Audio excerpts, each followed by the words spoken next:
Hi ಎಲ್ರಿಗೂ ನಮಸ್ಕಾರ. ಇವತ್ತು ನಮ್ಮ ನಟ ಗೋಲ್ಡನ್ ಸ್ಟಾರ್ ಗಣೇಶ್ ಅವರ ಬರ್ತ್ಡೇ. ಸೊ ನಾನು ಬೆಳಗ್ಗೆ ಕೂಡ ಒಂದು ವಿಡಿಯೋ ಮಾಡಿದ್ದೆ ವಿಶ್ ಮಾಡೋದಕ್ಕೆ. ಎಲ್ಲರೂ ಕೂಡ ಅದಕ್ಕೆ ತುಂಬ ಪ್ರತಿಕ್ರಿಯೆ ಕೊಟ್ಟಿದ್ದೀರಾ. ಸೊ ಮತ್ತೊಮ್ಮೆ ನಮ್ಮ ನಟ ಗಣೇಶ್ ರವರಿಗೆ ಹುಟ್ಟುಹಬ್ಬದ ಶುಭಾಶಯಗಳನ್ನು ತಿಳಿಸ್ತಾ ಇದ್ದೀನಿ. ಇವತ್ತು ಅವರ ಬರ್ತ್ಡೇಗೆ 2 ಸಿನಿಮಾಗಳು ಅಂದರೆ ಪಿನಾಕ ಮತ್ತು ಬೃಂದಾವಿಹಾರಿ ಸಿನಿಮಾಗಳು ರಿಲೀಸ್ ಡೇಟನ್ನು ಅನೌನ್ಸ್ಮೆಂಟ್ ಮಾಡಿವೆ. ಪಿನಾಕ ಒಂದು ಅಕ್ಟೋಬರ್ 2ನೇ ತಾರೀಕು ಬಿಡುಗಡೆ ಆಗ್ತಾ ಇದೆ. ಈ ಚಿತ್ರ ಬಿಡುಗಡೆಯಾಗಿ ಬರೀ 14 ದಿನಗಳ ನಂತರ ಅಂದರೆ ಅಕ್ಟೋಬರ್ 16ನೇ ತಾರೀಕು ಬೃಂದಾವಿಹಾರಿ ಸಿನಿಮಾ ಬಿಡುಗಡೆ ಆಗ್ತಾ ಇದೆ. ಒಂಥರ ವಿಶೇಷ ಅನ್ನಿಸ್ತು, ಅಂದರೆ ಡಬಲ್ ಮನರಂಜನೆ. ಯಾಕೆಂದರೆ ಸುಮಾರು ಒಂದೂವರೆ 2 ವರ್ಷಗಳ ಹಿಂದೆ ಗಣೇಶ್ ಅವರು ಆ್ಯಕ್ಟ್ ಮಾಡಿರೋ ಕೃಷ್ಣ ಪ್ರಣಯ ಸಖಿ ರಿಲೀಸ್ ಆಗಿತ್ತು. ಅದಾದಮೇಲೆ ಅದು ಸೂಪರ್ ಡೂಪರ್ ಕೂಡ ಹಿಟ್ ಆಯಿತು. ಅದಾದಮೇಲೆ ಮತ್ತೆ ಯಾವ ಸಿನಿಮಾಗಳು ಬರಲಿಲ್ಲ. ಅಂದರೆ ಬಟ್ ಬ್ಯಾಕ್ ಟು ಬ್ಯಾಕ್ ಸಿನಿಮಾಗಳಲ್ಲಿ ಅವರು ಆ್ಯಕ್ಟ್ ಮಾಡ್ತಾಯಿದ್ರು. ಬೃಂದಾವಿಹಾರಿ, ಪಿನಾಕ, ಯುವರ್ ಸಿನ್ಸಿಯರ್ಲಿ ರಾಮ್, ಡಿಜಾಂಗು ಕೃಷ್ಣಮೂರ್ತಿ, ಈಗ ತಮ್ಮ ಸುಖಗಮನ ಬಯಸುವ ಈ ಸಿನಿಮಾದಲ್ಲೂ ಕೂಡ ಆ್ಯಕ್ಟ್ ಮಾಡ್ತಾಯಿದ್ರು. ಬಟ್ ಪಿನಾಕ ಆಗಿರ್ಬೋದು, ಬೃಂದಾವಿನಿ ಯಾವಾಗ ರಿಲೀಸ್ ಆಗುತ್ತೆ ಅನ್ನೋದೊಂದು ಕಾಯ್ತಾ ಇದ್ವಿ. ಬಟ್ ಇವಾಗ ಸಡನ್ಲಿ 2 ಸಿನಿಮಾಗಳು ಅಕ್ಟೋಬರ್ ತಿಂಗಳಲ್ಲೇ ಬಿಡುಗಡೆ ಆಗ್ತಾ ಇರೋದು. ಒಂಥರ ಡಬಲ್ ಮನೋರಂಜನೆ ಅಂತಲೇ ಹೇಳ್ಬೋದು. ಈ 2 ಸಿನಿಮಾಗಳು ಒಟ್ಟಿಗೆ ರಿಲೀಸ್ ಅನೌನ್ಸ್ಮೆಂಟ್ ಆದವಲ್ಲ, ಅಂದರೆ 14 ದಿನಗಳ ಅಂತರದಲ್ಲಿ ನನಗೆ 2007ರ ಘಟನೆಗಳು ನೆನಪಾದವು. ಯಾಕೆ ಅಂತಂದರೆ 2006ರಲ್ಲಿ ಚೆಲ್ಲಾಟ ಮೂಲಕ ಅವರ ನಾಯಕ ನಟರಾಗಿ ಆ್ಯಕ್ಟ್ ಮಾಡಿದ್ರು, ಅದು ಹಿಟ್ಟಾಯಿತು. ಅದಾದ ನಂತರ ಮುಂಗಾರು ಮಳೆ ಸಿನಿಮಾದಲ್ಲೂ ಆ್ಯಕ್ಟ್ ಮಾಡೋದು, ಅದು ಬ್ಲಾಕ್ ಬಸ್ಟರ್ ಹಿಟ್ ಆಯಿತು ಬಿಡಿ. ಅದು ಡಿಸೆಂಬರ್ ಕೊನೆಯ ವಾರ ಬಿಡುಗಡೆ ಆಯಿತು. ಅಂದರೆ 2007ನೇ ಇಸ್ವಿ ಬಂದಾಗ ಜೂನ್ 8ನೇ ತಾರೀಕು ಅವ್ರು ಆ್ಯಕ್ಟ್ ಮಾಡಿರೋ 3ನೇ ಸಿನಿಮಾ ಹುಡುಗಾಟ ಸಿನಿಮಾ ಬಿಡುಗಡೆ ಆಗಿತ್ತು. ಅದಾದ 14 ದಿನಗಳ ಅಂತರದಲ್ಲಿ ಜೂನ್ 22ನೇ ತಾರೀಕು ಚೆಲುವಿನ ಚಿತ್ತಾರ ಬಿಡುಗಡೆ ಆಯಿತು.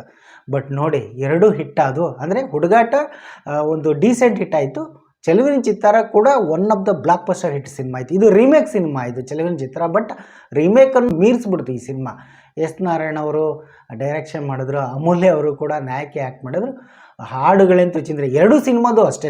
ಅಂದರೆ ಮುಂಗಾರು ಮಳೆ ಆದಮೇಲೆ ಮನೋಮೂರ್ತಿಯವರ ಸಂಗೀತ ಚೆಲುವಿನ ಚಿತ್ತಾರಕ್ಕೆ ಕೊಟ್ಟಿದ್ದರು. ಹೀಗಾಗಿ 2 ಸಿನಿಮಾಗಳು, ಇದು ಹುಡುಗಾಟ ಸಿನಿಮಾ ಹಿಟ್ ಅನ್ಸ್ಕೊಂಡ್ರೆ ಇದಂತೂ ಬ್ಲಾಕ್ ಬಸ್ಟರ್ ಹಿಟ್ ಆಗೋಯ್ತು ಬಿಡಿ. ಯಾವ ಲೆವೆಲಲ್ಲಿ ಹೋಯಿತು ನಿಜವಲ್ಲೂ ಅದು ನಿಮಗೆ ಗೊತ್ತಿರುತ್ತೆ. ಅಂದರೆ ಇವೆರಡೂ ಸಿನಿಮಾಗಳು 14 ದಿನಗಳ ಅಂತರದಲ್ಲೇ ಬಿಡುಗಡೆ ಆಗಿತ್ತು. ಸೊ ನನಗೆ ಈ 19 ವರ್ಷದ ಹಿಂದಿನ ಮ್ಯಾಜಿಕ್ ಒಂದು ಹೆಂಗಾಗೋಯಿತು ಅಂದರೆ, ಅವರ ಮುಂಗಾರು ಮಳೆ ಹಿಟ್ಟಾಗಿದ್ದ ತಕ್ಷಣ ಚೆಲುವಿನ ಚಿತ್ತಾರ, ಕೃಷ್ಣ, ಗಾಳಿಪಟ, ಅರಮನೆ, ಹೀಗೆ ಬ್ಯಾಕ್ ಟು ಬ್ಯಾಕ್ 6-7 ಸಿನಿಮಾಗಳು ಗಣೇಶ್ ಅವರು. ನಾನು ಇನ್ನು ಕಾಲೇಜಿಗೆ ಹೋಗ್ತಾಯಿದ್ದೆ, ಅಂದರೆ PUC ಹೋಗ್ತಾಯಿದ್ದೆ ಆ ದಿನಗಳು ನನಗೆ ನೆನಪದು.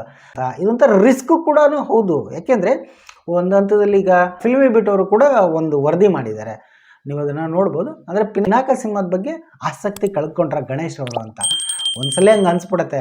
ಯಾಕೆಂದರೆ ಅವಾಗ ನಮ್ಗೆ ಹೆಂಗೆ ಅನಿಸೋದು ಅಂತಂದರೆ, ಇವಾಗ ನಾವು ಪೇಪರ್ ನೋಡ್ತಾ ಇದ್ವಿ, ಇಂದಿನಿಂದ ಅಮೋಘ ಪ್ರಾರಂಭ ಅಂತಂದಾಗ ನೆಕ್ಸ್ಟ್ ವೀಕ್ ಅದೇ ಥಿಯೇಟ್ರಲ್ಲೇ, ಅಂದರೆ ಅದೇ ಮೇನ್ ಥಿಯೇಟ್ರಲ್ಲೇ ಇನ್ನೊಂದು ಸಿನಿಮಾ ಅನಿಸಾಗಿದೆ, ಇದು ಅಷ್ಟು ಇದು ಇಲ್ವೇನೋ, ಚಿತ್ರತಂಡವರಿಗೆ ಹೋಪ್ ಇಲ್ವೇನೋ ಅಂತ ನನಗೆ ಅನ್ನಿಸ್ತಾ ಇತ್ತು. ಅಥವಾ ಅವಾಗೆಲ್ಲ ರೀಲ್ ಇದ್ದಿದ್ದ ಕಾಲದಲ್ಲಿ ಸಿನಿಮಾ ರಿಲೀಸ್ ಆಗಿ 2 ತಿಂಗಳಿಗೋ 3 ತಿಂಗಳಿಗೆ ಬಂದುಬಿಟ್ರೆ, ಈ ಸಿನಿಮಾ ಅಷ್ಟೇನು ಇದು ಇಲ್ವೇನೋ ಅಂತ ಆ ಥರ ಜನಗಳ ಮೆಂಟಾಲಿಟಿ. ನಮಗೂ ಒಂದೊಂದ್ಸಲ ಹಂಗೆ ಅನಿಸಿತ್ತು, ಸುಳ್ಳು ಹೇಳಬಾರ್ದು. ಬಟ್ ಈ ವಿಚಾರದಲ್ಲಿ ನಾನು ಹೇಳ್ತಲ್ಲ, ಯಾಕಂದರೆ ಈಗ ಕಾಲ ಬದಲಾಗಿದೆ, ಡಿಜಿಟಲ್ ಲೋಕ. ಈಗ ಏನೇ ಇದ್ದರೂ ಶುಕ್ರವಾರ, ಶನಿವಾರ, ಭಾನುವಾರ 3 ದಿನ ಕಲೆಕ್ಷನ್ ಮೇಲೆ ನಿಂತಿರೋದು ಸಿನಿಮಾ. ಈಗೆಲ್ಲ 25 ದಿನ, 50 ದಿನ, ಶತದಿನೋತ್ಸವ ಅವೆಲ್ಲ ಇಲ್ಲ. ಇವಾಗ ಏನೇ ಇದ್ದರೂ 100 ಕೋಟಿ ಕ್ಲಬ್ಬು, 200 ಕೋಟಿ ಕ್ಲಬ್ಬು, 500 ಕೋಟಿ ಕ್ಲಬ್ಬು, ಈ ಥರನೇ ಇರೋದು. ಅದು ಎಲ್ರಿಗೂ ಗೊತ್ತಿರೋ ವಿಚಾರನೇ. ಬಟ್ ಈ ಪಿನಾಕ ಸಿನಿಮಾ ಅಂದರೆ ಮಂತ್ರವಾದಿ ಗೆಟಪಲ್ಲಿ ಕಾಣಿಸ್ಕೊಂಡಿದ್ದಾರೆ. ಈ ಬೃಂದಾವಿಹಾರಿ ಸಿನಿಮಾ ಬಂದ್ಬಿಟ್ಟು ಕೃಷ್ಣ ಪ್ರಣಯ ಸಖಿ ಸಿನಿಮಾದ ನಿರ್ದೇಶಕರು. ಸೊ ಅವರಿಬ್ಬರ ಕಾಂಬಿನೇಷನ್ ಬರ್ತಕ್ಕಂಥ 2ನೇ ಸಿನಿಮಾ. ಹೀಗಾಗಿ ಆಮೇಲೆ ರಾಧೆ ರಾಧೆ ಹಾಡು ನನ್ನ ಪ್ಲೇ ಲಿಸ್ಟಲ್ಲಿ ಅಂತ ದಿನ ಕೇಳ್ತಾರೆ, ಅಡಿಕ್ಟ್ ಆಗಿಬಿಟ್ಟಿದ್ದೀನಿ.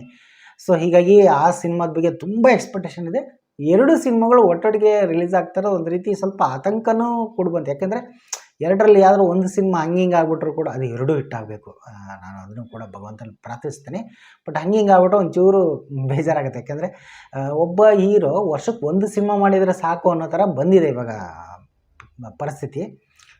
ಅಂಥದ್ರಲ್ಲಿ ಇವಾಗ ಒಂದೇ ನಾಯಕ ನಟರ 2 ಸಿನಿಮಾಗಳು ಅಂದರೆ ಬಿಡುಗಡೆ ಆಗಿದ್ದಾವೆ, ಈ ಥರ ಇಲ್ಲ ಅನ್ನಲಿಲ್ಲ. ಬಟ್ ಗಣೇಶ್ ಅವರು 1-2-3 ವರ್ಷ ಗ್ಯಾಪ್ನ ತೆಗೆದುಕೊಂಡು ಕೂಡ ಮತ್ತೆ ಈ ಥರ ಅಂದಾಗ ಒಂಚೂರು ಎಲ್ಲೋ ಆ ಕಡೆ ಈ ಕಡೆ ಆಗುತ್ತೇನೋ, ನನಗೆ ಒಂಚೂರು ಅಳುಕು ಅನ್ನಿಸ್ತಾ ಇದೆ ಅಷ್ಟೇ.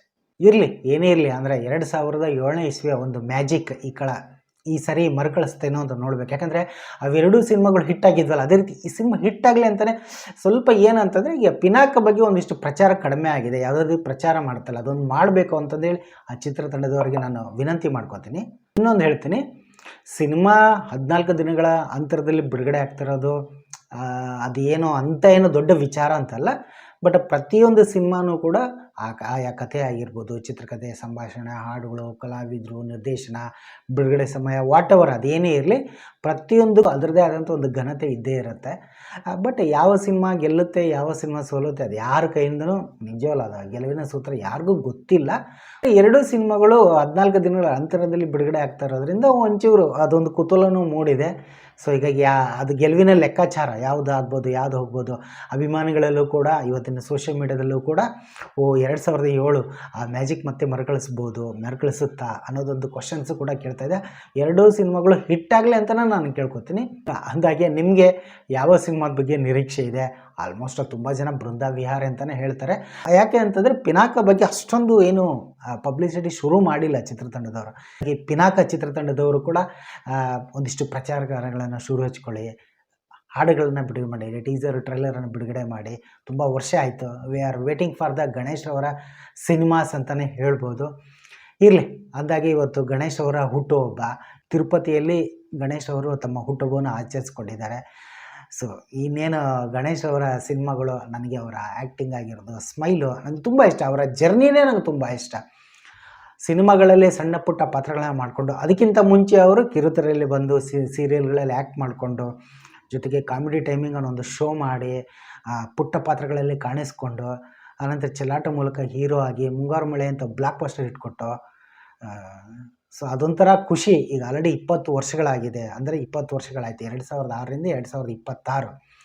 ಸೊ ಅವರ 20 ವರ್ಷದ ಜನಿಗೆ ಟ್ರಿಬ್ಯೂಟ್ ಅಂತಲೇ ಇವಾಗ ರಾಮನಹಳ್ಳಿ ಜಗನ್ನಾಥ್ ಅವರು ತಮ್ಮ ಸುಖಾಗಮನ ಬಯಸುವ ಸಿನಿಮಾನ ಮಾಡ್ತಾಯಿದ್ದಾರೆ. ಅದು ಇದೇ ವರ್ಷ ಡಿಸೆಂಬರಲ್ಲಿ ಬಿಡುಗಡೆ ಆಗೋ ನಿರೀಕ್ಷೆ ಇದೆ. ಬುಕ್ ಮೈ ಶೋದಲ್ಲೂ ಕೂಡ ಡಿಸೆಂಬರ್ ಅಂತಲೇ ತೋರಿಸ್ತದೆ. ಇರಲಿ, ಆ ಎಲ್ಲ ಸಿನಿಮಾಗಳ ಬಗ್ಗೆಯೂ ತುಂಬ ನಿರೀಕ್ಷೆ ಇದೆ.